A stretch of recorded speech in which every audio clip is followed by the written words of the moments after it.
go toward the last buffalo, to the high plains of sturdy short grass, where the great southern herd still a sight beyond words. I'll slip in here with a little song. And my name's Annie Wilson, and I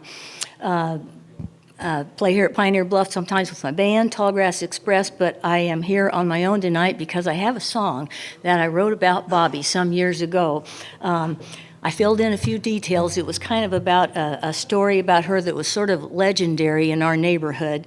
And I changed the names, and I wrote the song, and I just never did tell her about it or say in public exactly that it was about her. I think few people immediately knew, but not that many.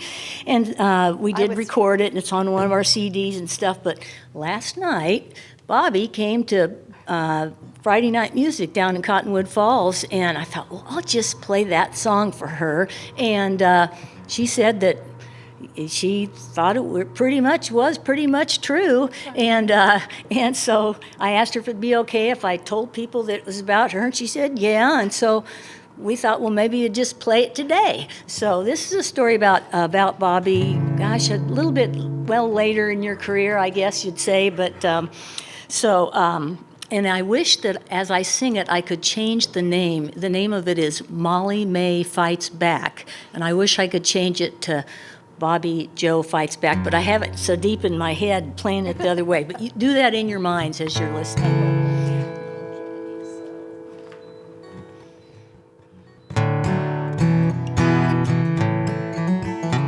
Come gather round me, children, and a story you will hear about Molly Mae, the cowgirl who's wrangled many a steer, a brave and spunky lady, a woman of few words, and the cattle owners trust in her to take care of their herds.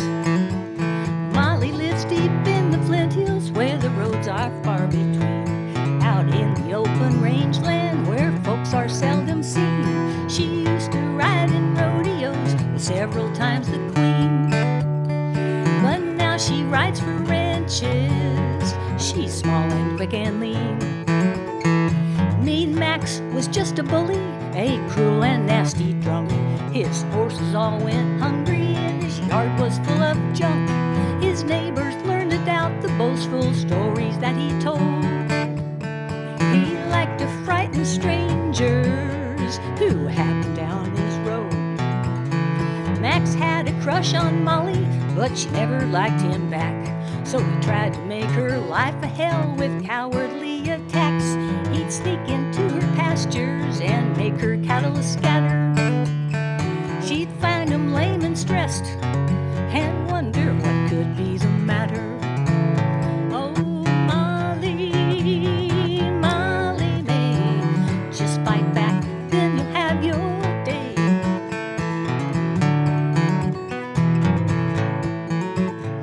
Max opened Molly's gates until her cattle all had strayed. It took her weeks to sort out all the trouble that he made. One day he finally went too far, the lowest, meanest act. He was cutting wires in her fence, she saw it for a fact. Mean Max was asking for it, he'd made his big mistake, 'cause Molly Mae had taken all the meanness she could take. She jumped right off her horse and then she headed for that man. A heavy pair of fencing pliers raised in her right hand. They tossed and tumbled on the ground, he hardly knew what hit him. She had him pinned and crying out and promising he'd quit it.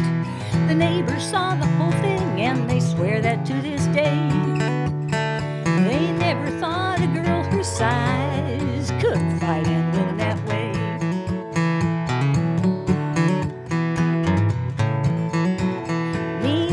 So ashamed that soon he moved back into town.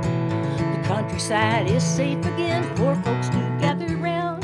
Max's dirty tricks are over, Molly's life is trouble-free. She takes care of her cattle now in peace and harmony. Oh, Molly, Molly Mae, just fight back, then have your day.